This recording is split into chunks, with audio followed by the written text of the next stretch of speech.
If you were a soldier in the Mongol Army, the first thing you'd remember wouldn't be the trumpets of victory. It would be that smell. Horse sweat, blood, and charred meat, all mixed into one, hanging over the steppe. Because in this army, there was no room for romance. There was only forward, no stopping, no turning back, just the next city waiting on the horizon. And you were one of thousands marching toward it. Not special, not chosen, not a hero. You were just a cog in the machine. And being a cog in this particular machine carried a weight far heavier than you ever imagined. The first day. The tent is so packed you can feel the breath of the man next to you on the back of your neck. From the outside, it looks like a camp. From the inside, endless despair. You didn't come here by choice. Nobody did. When the Mongol scouts rode into your village, 2 options were given. Either you join this army, or your village turns to smoke by morning. Your mother, your father, your brothers and sisters, all of them. So really, there was only ever one option. And now you're here, among strangers. Woken by commands shouted in a language you barely understand. Get up. We march today. From that very first sentence, you understand the rules. Nobody asks your name here. Nobody asks why you came. Nobody asks who you are. You are only expected to stand. And if you can't stand, then you have a real problem. Are you new? He said, get up. Didn't you hear him? The man to your right speaks to you, cracked lips, dark rings under his eyes. But his gaze is sharp. This is a man who has learned how to survive here. First day? Is it that obvious? It's obvious. Everyone arrives with that same lost look. I had it too, 2 years ago. Now listen, there are 3 rules here. First, even if you don't understand the order, you march. Second, don't drink water before your horse drinks. Third, never fall behind. Why? Because nobody has time to wait for the ones who fall behind. The army moves, you stay. And a man left alone on the steppe. Nobody ever knows what became of him. Your first hour isn't even over. And you already understand one thing. Surviving here is a skill far harder than fighting. Food and survival. When the midday halt is called, your stomach growls loud enough to embarrass you. You haven't eaten since yesterday morning. You look around. No cooking. No smell of food. No fire. Where's the food? The man beside you. You've learned his name as Timur holds out a small leather pouch. Take it. You owe me. You look inside. Strips of dried meat. So hard your tooth aches on the first bite. What is this? It's like biting into a brick. Dried horse meat. Lasts for days. No cooking needed. No fire required. Doesn't rot. Doesn't stink. Perfect food. Horse meat? Were you expecting something else? Horse meat is practically a luxury here. On bad days, you drink the horse's blood. If the animal is wounded or sick, you make a small cut. Collect it and drink it. Water and nutrition in one go. 2 birds, 1 stone. Your stomach turns. But hunger conquers everything. What about real food? Something actually cooked? Fefa. We may camp tonight, maybe. But at this pace, there's no camp. The captain said it himself last night. 3 days, and we're at the walls of the target city. Until then, we march. Only march. 3 straight days of marching. Count yourself lucky. Last campaign, we marched for 12 days. I didn't even notice when my feet rotted and then healed back. You stare at the strip of dried meat in your hand. You start chewing. It tastes like dirt. But it's enough to keep your stomach from eating itself. There is no flavor here. There is only taking in just enough fuel to survive until tomorrow. The rules of night by evening, the order to make camp finally comes. You help raise the tents. Your hands are bleeding. The poles of a Mongol tent are heavy, and it's nearly impossible to grip them without cutting yourself open. A fire is lit. For the first time all day, you feel warm. Timur sits beside you. He holds a wooden bowl filled with bone broth. Drink this. There may be a battle tomorrow. How do you know? The trackers came back. The patrols scattered. The commanders are gathered. This happens before every single battle. Every time. Are you afraid? Timur looks at you. A long silence. I was. In my first battle, my hands shook so badly I nearly dropped my sword. Someone stayed back, waited for me, made me breathe.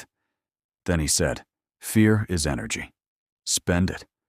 When it runs out, something else takes its place." What takes its place? Coldness. And coldness is more dangerous than fear, but far more useful. The bone broth bubbles over the fire.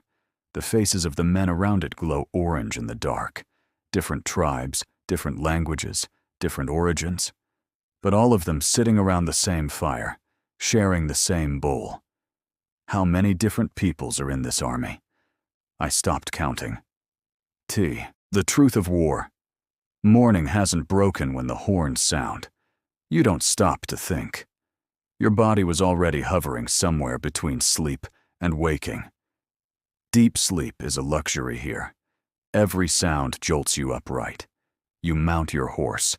Your hands are trembling, but you remember what Timur said. Energy. Spend it. Walls appear on the horizon. Tall stone walls. Behind them are people. Homes, markets, lives. The man beside you speaks quietly. First time? Yes. Then know this. If the gates open, it ends quickly.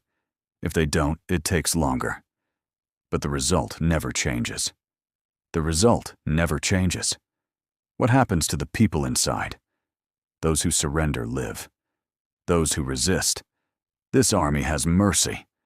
But that mercy is only shown to those who kneel. The command voice rises. You don't understand it, but Timur translates. Archers first. Then cavalry. Stay in the middle. Don't charge ahead. Being a hero here means dying early.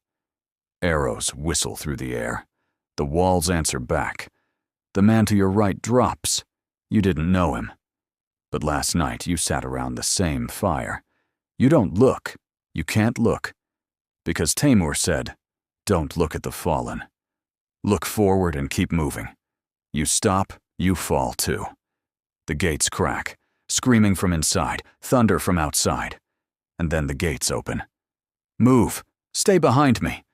Don't leave your back exposed. Riding through narrow streets is dangerous. Slow down. Keep your eyes open. The city is chaos. Smoke everywhere. People running. Some on their knees, hands raised. Some still fleeing. The streets are tight. The sounds bleed into each other. And you are a piece of the machine moving through those streets. What do you feel? Victory? No, not yet. Only one thing. That you are still alive. Part 5. Plunder and the Law. After the city falls, silence arrives. But this silence is not peace. It is heavy, exhausted, and suffocating. The commanders have gathered. They're discussing how the plunder will be divided. How much do we get? Our share. Not more, not less. Who decides the share? The law decides. The law decides everything. Genghis Khan's law. Anyone who acts outside the law is punished. Commander or common soldier, it makes no difference. This surprises you. That an army this brutal operates under such rigid rules wasn't something you ever expected. What if someone breaks the rules? Last campaign, a man took extra goods for himself, on his own. Someone reported it. The man was executed on the spot, in front of everyone. This army's strength comes from discipline. If discipline breaks, everything breaks. The plunder is laid out in rows, bolts of silk, copper vessels, sacks of grain, gold and silver in a separate pile. Your share is handed to you. Less than you expected. Much less. This is it? That's it. But I fought. Same as everyone else. Everyone fought. Those with more seniority take more. You're new. It grows over time. If you stay alive. If you stay alive. Those words echo inside you. Nothing here is guaranteed. Even the share you just received means nothing if you're dead by tomorrow. The law of the steppe weeks pass. Another city, then another. Each time the same cycle. March, halt, bone broth, morning horns, battle, silence. And one day you realize it. You are no longer the man who arrived on that first day. Your hands no longer bleed. The dried meat no longer tastes like dirt. When you hear the sound of an attack, your hands no longer tremble. One evening by the fire, Timur looks at you. You've changed. Is that bad?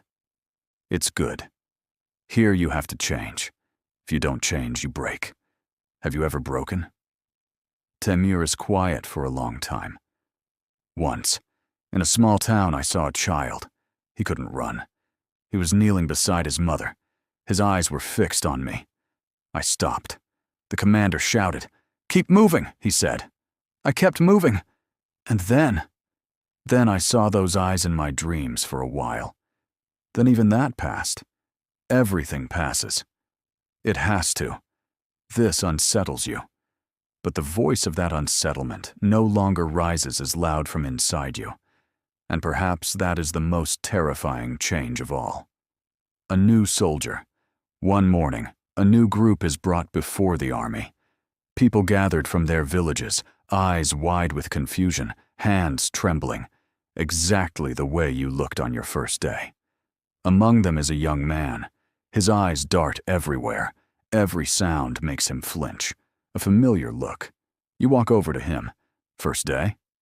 The man looks at you, says nothing. It's obvious. Now listen. There are 3 rules here, and you repeat the exact words Timur said to you 2 years ago, word for word. Same order. Same tone. First, even if you don't understand the order, you march. Second, don't drink water before your horse drinks. Third, never fall behind. The man looks at you. Why? And you give the same answer. Because nobody has time.